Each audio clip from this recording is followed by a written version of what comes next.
Good evening. I am here, Jeneen from Jeneens C.A.R.E.S, caring, achieving, restoring, empowering, and supporting our youth of the future.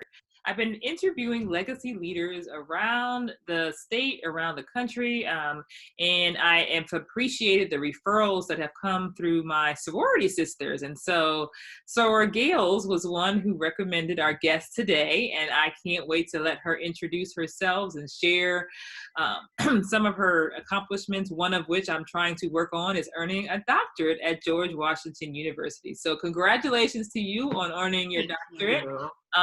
Please introduce yourself, tell us your background and how you were able to, persevere to get to a place where you wanted to pursue a doctorate and finish a doctorate.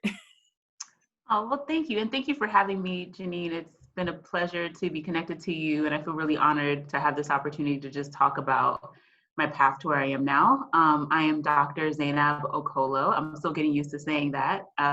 Graduated from GW May class of 2019. So right before the entire world decided to shut down and quarantine us, I got a chance to celebrate that accomplishment with my family. That is significant to me because I have taken a not so traditional track when it comes to discovering my career path and choosing what I'm doing now. Currently, I work for Lumina Foundation, which is a philanthropic organization focused specifically on higher ed equity issues. It is the only philanthropic organization in the country that is specifically and solely focused on higher ed. I focus on policies related to a topic known as competency-based learning, where I'm working with a lot of great state legislators, partners, and institutions to figure out a way to ensure that we are validating adult learners in their quests to their degrees. I landed here through first getting my bachelor's from University of Maryland, College Park. Go Terps. I earned my bachelor's of science in family science and public health. And I actually, at the time, thought I wanted to pursue my medical degree and become a pediatrician. I quickly learned that hospital settings and med school just was not for me in undergrad. And so I started to pursue family science as a major. I took on internships that allowed me to work with youth within the community. I worked on campus. And then I went on after I graduated to pursue my master's in marriage and family therapy. And it was actually there that I started to gain an understanding of who I wanted to impact and why. I went to Syracuse University for my master's, and during my practicum section of my work, I got an opportunity to work either within an outpatient service clinic to get my hours towards my license, or work in the community. And so I chose, of course, to work in the community. I worked with foster youth at Catholic Charities, and I worked in the inner city high school, middle school, and elementary school. What all of those children had in common to me was a sense of hopelessness around their futures and not very clear pathways on how to get out of the poverty they were raised in. And off the light bulb went in my pursuit for higher education, being more accessible to students that look just like me, that were raised in predicaments similar to mine, but just did not have the capital or the wherewithal to consider what was next for them. So I feel like I've said a lot, but that's kind of what has brought me over to higher education. Oh, wow. I love you on so many levels just through that introduction. I appreciate the exposure to working with youth, particularly the at-risk youth, and wanting to serve and help and understand them. I think that throughout my career, 20 years now in education, the one thing that I have appreciated most was, building those relationships that were necessary to reach the most impacted students. So yeah, it's been an amazing journey in education, but I definitely share some of the thoughts that you have already mentioned, and I look forward to kind of engaging more in this conversation. So Awesome. lots of backgrounds and experiences, it sounds like, in terms of your formal education. And you're Absolutely. originally from where? So my family and I are Nigerian. I'm a first generation American born in Washington, D.C. Okay. So most of my life and schooling happened in the D.C., Maryland, Virginia, DMV area. Okay, right. So I am originally from Philadelphia. I wish I knew my roots and where my parents were from. Um, in terms of lineage and that kind of lineage, in terms you can say you're African American, but you don't really be not really able to connect to where else beyond Right. America. And so that's interesting, and I've always been admired people who are in touch with their culture and their background. But I'm a native of Philadelphia, and I landed here in the DMV area from 16 going to Howard and going to Howard for undergrad and grad. And so I kind of claimed the DMV as well, being in DC for so Yeah. many years and living like in Maryland, DC, and Virginia, all over the DMV area. Now residing in Frederick County, Maryland. So thank you for sharing that. I'm interested in perspectives, and your background is very interesting in terms of your majors and your work that you've done and your dissertation topic even. And so I'm looking to understand through a restorative lens what people are experiencing, kind of research wise, experientially, by talking to people in different fields and different states and asking the same questions with every person that I interview. So the first question is kind of background experiences, and people share from different aspects based on how they feel. And then the next question is, what's been most present on your mind as the pandemic uh, con- continues to emerge or evolve or change or hopefully end? What's been most present on your mind? Just the well-being of those in our society that are constantly exposed to the elements. So underserved population, our equity populations, how they are surviving. I am in a position of complete privilege, and I completely acknowledge that and grapple with that daily. Being able to work from home, for example, being able to quarantine and only leave my home for emergencies, a complete and utter privilege. And for those of us that don't have the opportunity to do that, that's where my mind and my intention and my concern has been around. And also for those of us that are quarantined at home, I think about just the mental health of folks in general. I think that we as a individualistic society here in America, because I come from a culture that's very collectivist. Ideally, you don't leave home till you're married anyway. I just kind of, I'm the bird that flew the nest kind of.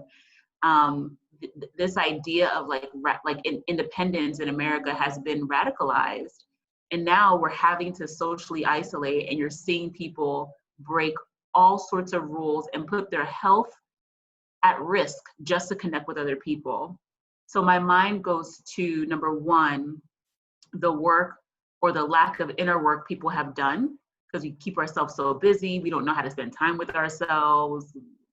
Some of us can't stand to be alone at all. And that says a lot, and that is coming out a lot during quarantine. But also I see a positive turn of us, like, probably and hopefully never again taking for granted this idea around community and connecting with other folks. It's good to pride yourself in, being self-made, which to me is a fallacy of a concept. Because again, I really believe that you are only as strong as a community and the mentors and the folks that are around you.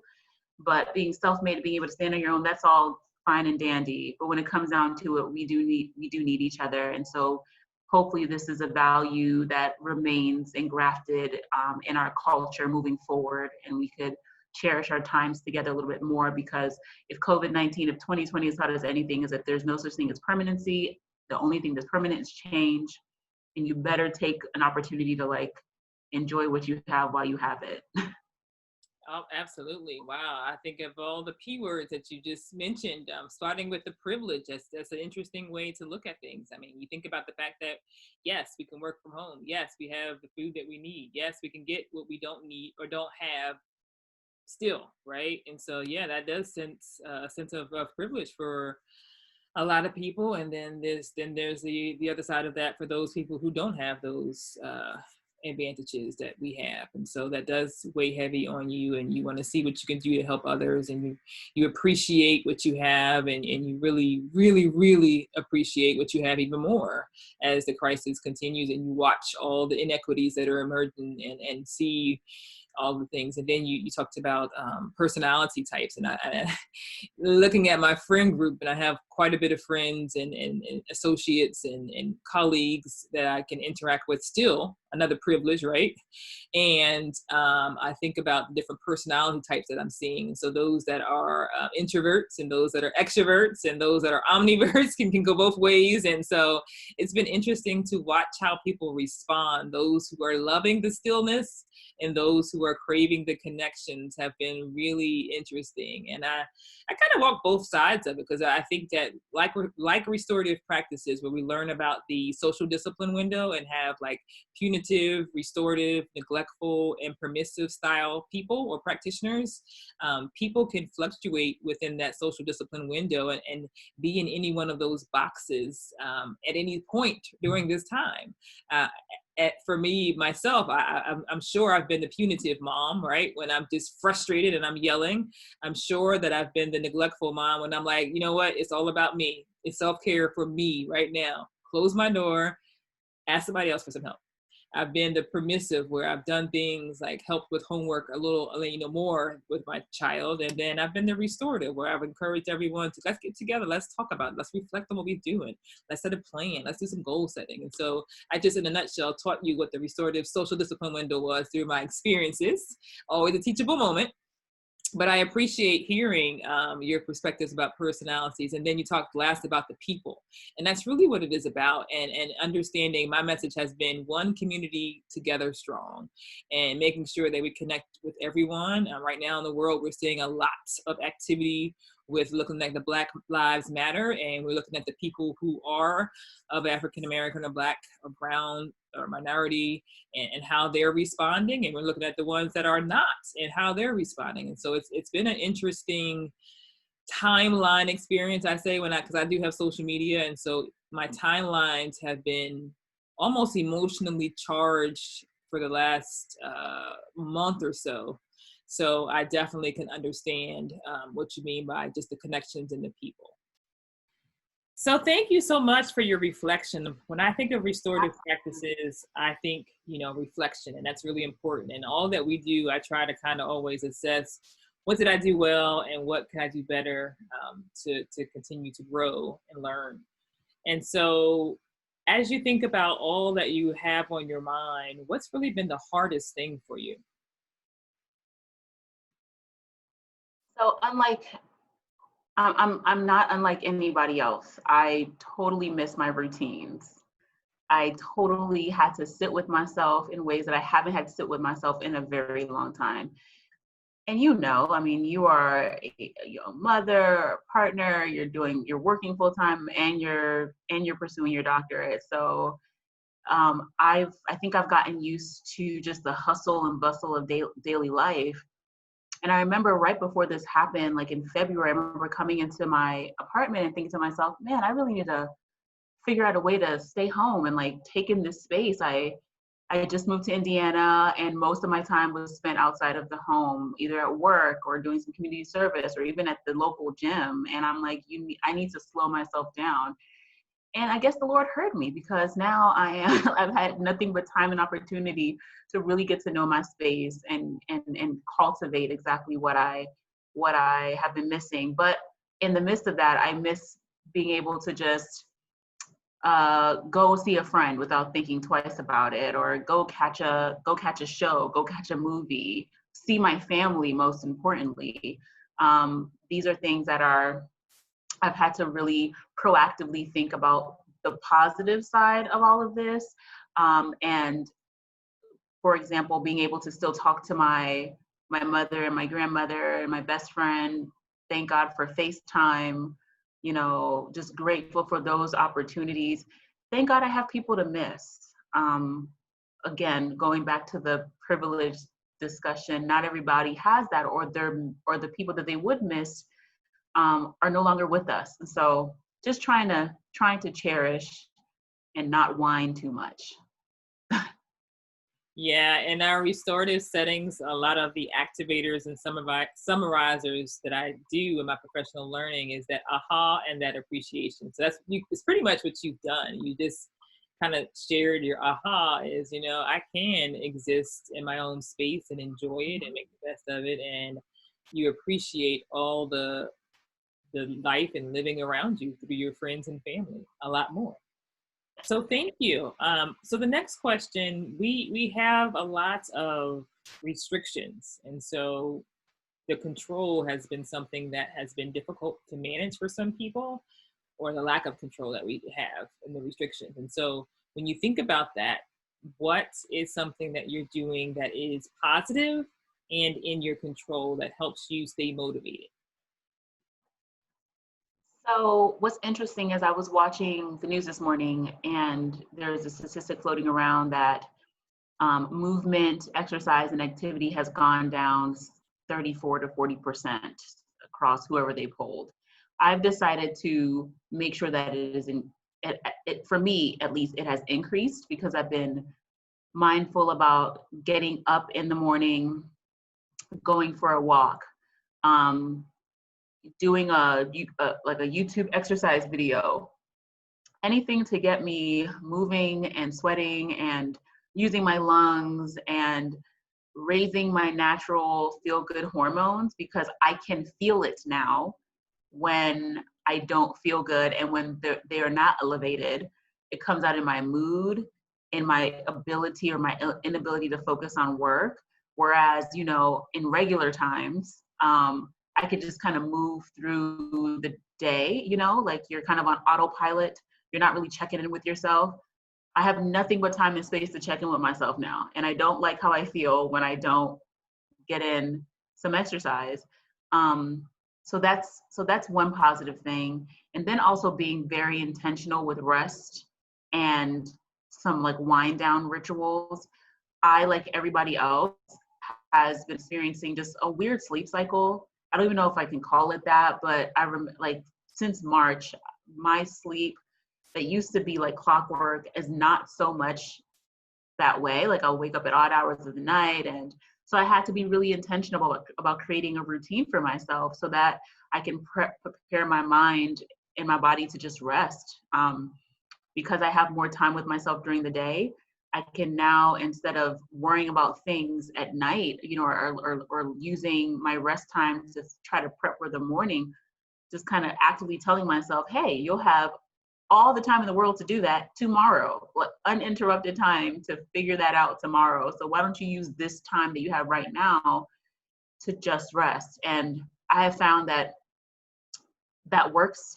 And there are some days where it's not as easy, of course, but it's helpful to be, this time has taught me on a positive note to just be more intentional with my own self-care. I can't encourage the way I want to if I don't put to practice what I would encourage a loved one or a friend to do.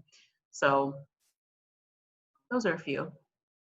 Yeah, those are great. I think naturally you're a restorative leader, and listening to your responses, yeah. Because the one thing that I'm doing is taking advantage of professional learning opportunities. And the International Institute of Restorative Practices is the way that I was trained when I transitioned from the principal seat to the Achievement Specialist for School Culture. That's my new title. Okay. And so with that being said, my charge was to help the county implement restorative practices. Wow. And while I had immersed myself in restorative practices from every opportunity and experience that I've been in, a principal or a teacher leader in, I wanted to make sure I had some kind of formal training to accompany that, to be able to share with the communities which I would be training people. And so I took the initiative of getting trained by the International Institute of Restorative Practices. I had already had the foundation and had the prerequisites through other trainings in Montgomery County. And so all I had to do was do the trainer of trainer class in New York the summer right before I started July 1 in a new position. So it was great. And so what we talked about was just implementation of restorative practices, which is what I'm doing my research in at DW, and also the implementation of use of circles. And what we find is that using circles in a school community really help teachers to have a process by which they can get to know students, because a lot of times we have teachers that are excellent content wise, but they have a missed opportunity in being able to really strategically find a system or a process or a structure, as you mentioned earlier, to be able to carry out those goals of relationship building. And so the use of circles and the restorative approach mindset teaches us to have a focus on relationship first focused, and also trauma informed lens, so that we understand that, you know, everybody in the school community is bringing something with them as they enter the building. And so we teach about cultural proficiency, implicit bias, and understanding how important it is for knowing yourselves, like you're doing now, and get to know yourself during this time of pause even more. So, you know, what's working for you, what's not working for you, but also to understand that we have to do that same kind of grace with our students. And we have to understand that they come with different, you know, cognitive levels. They come with different background experiences. They come with different parents and some without parents. And so everyone has a different story, and everyone's story contributes to the beauty that is created in a community. And we need to recognize how important that is. I was so proud just now of my county, who I live out in Frederick, Maryland. So it's, if I were to look at it compared to like a Howard, it's not diverse at all compared to like, or I would say it is diverse, but it's not, there's more minorities in the Howard University setting, obviously, than I would see in Frederick, right? And so that's one way of looking at it. But the thing that I'm emphasizing here is that when we think about the minority population, it's smaller here. And I was so proud to see that a message just came out from our Board of Education related to Black Lives Matter, and taking a just stand on the inequity, I read it to my daughter. It just made me feel so good as a parent to see that in writing from a school district who has had their challenges with, you know, being accused of having too many bullying situations, and the same thing that anyone across the country deals with when you have a diverse population, right? And so I'm telling you, I just, my thanks and appreciation goes to the Board of Education and those who sit on the board for that message, because in a time where the country is witness, because everyone's privy to what's going on, because social media is just erupting with messages in the news, to be working for a school district who is bold enough to put out such a message that responds to the minority population in their school district. As a parent, it was a really appreciative moment. So I think that as we consider, you know, the hardest thing, it's really that care over content. You know, you want to be certain that anybody who's near an educational building, and that's anyone, anywhere really, right? Because we all have teachable moments in life, have a heart and an empathy to be able to really serve everybody in their community. That's right. So that means a lot to me. And so the next question after that is the final question, is kind of like, what are you doing with, you know, what advice would you give to those parents or those students who are trying to find things to help them manage? Or what are some things you're seeing that's been really like, wow, this is great, and I really appreciate that, or wow, I could benefit from that? Because for me, one thing you said was rest. My mind is so busy, and it's always processing and trying to figure out what I need to do next. What did I miss? Did I miss something? How can I fix this? How can I help this person? And then I have a lot of people who reach out to me for help as well.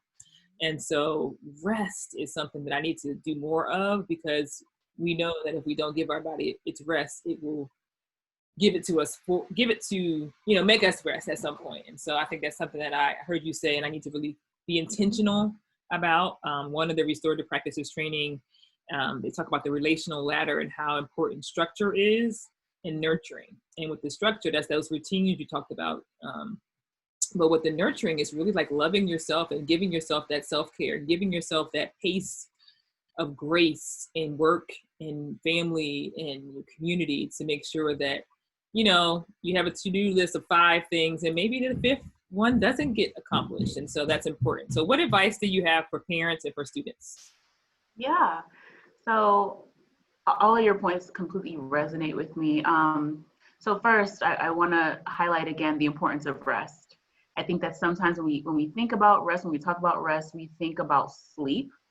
And because some of us are struggling with that, we're like, well, that's all, that's off the list. No, rest is also activities that are restorative to you.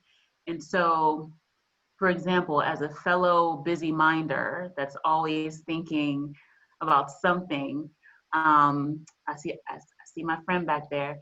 Um, it's really important to make sure that you do things to offload your mind. Like, give yourself permission to be exactly who you are. So that might look like journaling, that might look like drawing, that might look like creating poetry or music, that might look like picking up a new instrument, that might look like getting Legos, and something that would allow your mind to dump what's on it or shut off completely. So the dumping part I think about, or dumping is an interesting word I choose.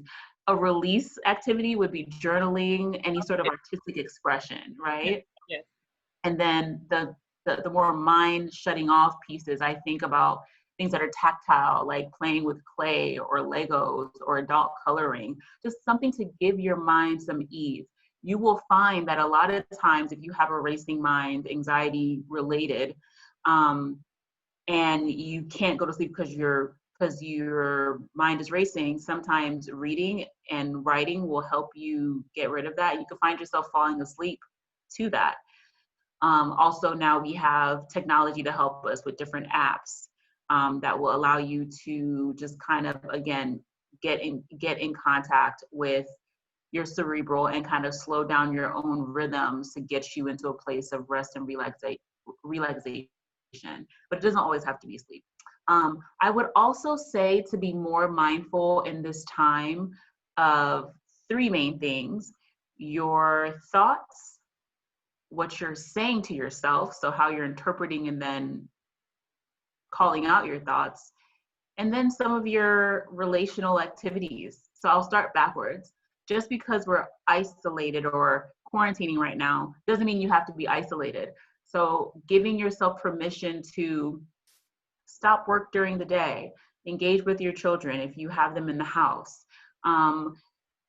Make time during each day to call family, to check in to see how they're doing, not even to talk about just yourself and how hard this might be for you. Remember, this is hard for everybody. So checking in with other folks a lot of times does a lot more for us than us, talking about just our issues. So that's one way to just to stay relationally connected, because that's who we are as human beings, as a species. We need one another.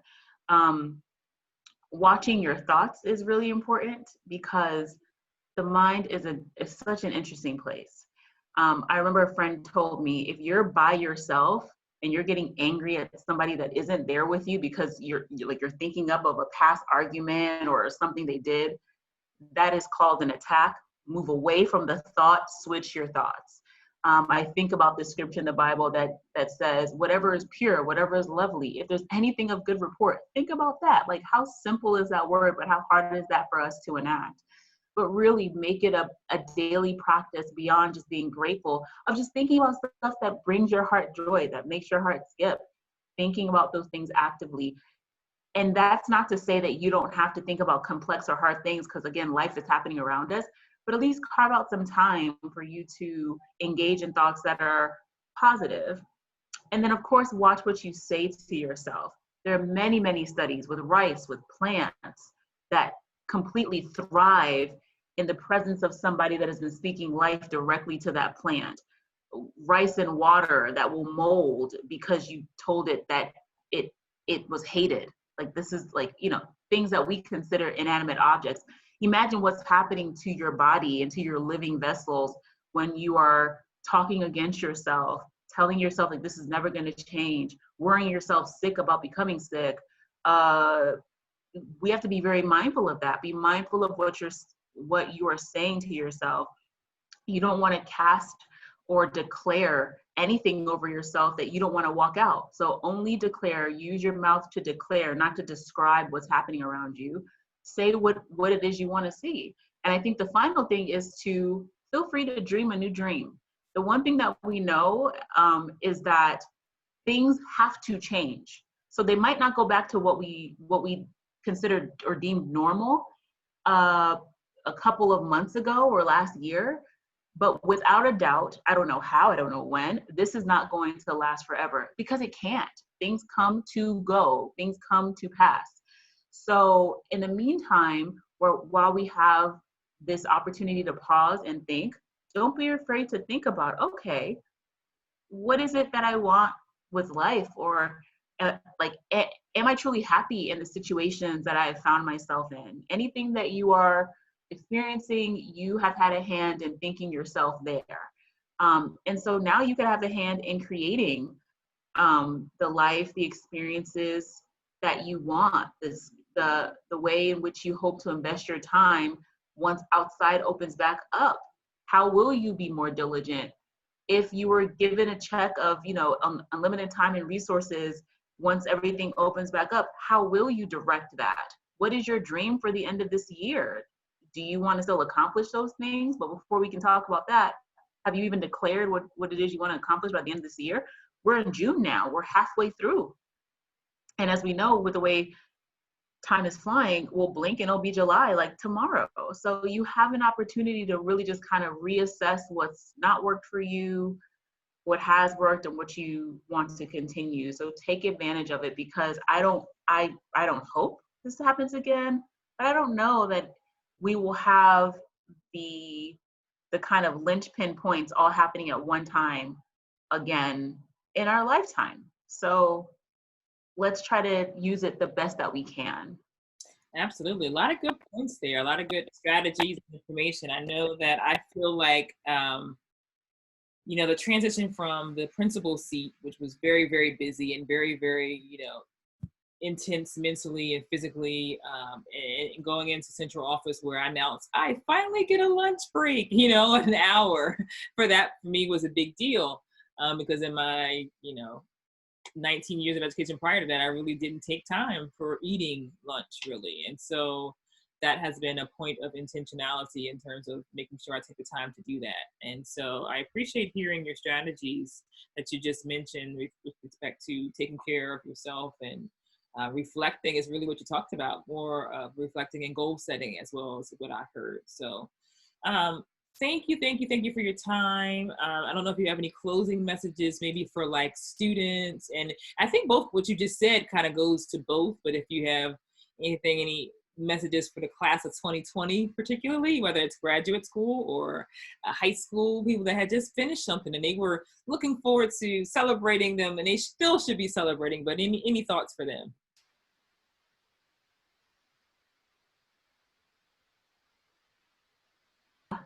Haha, I had said so many different things just now and I was muted.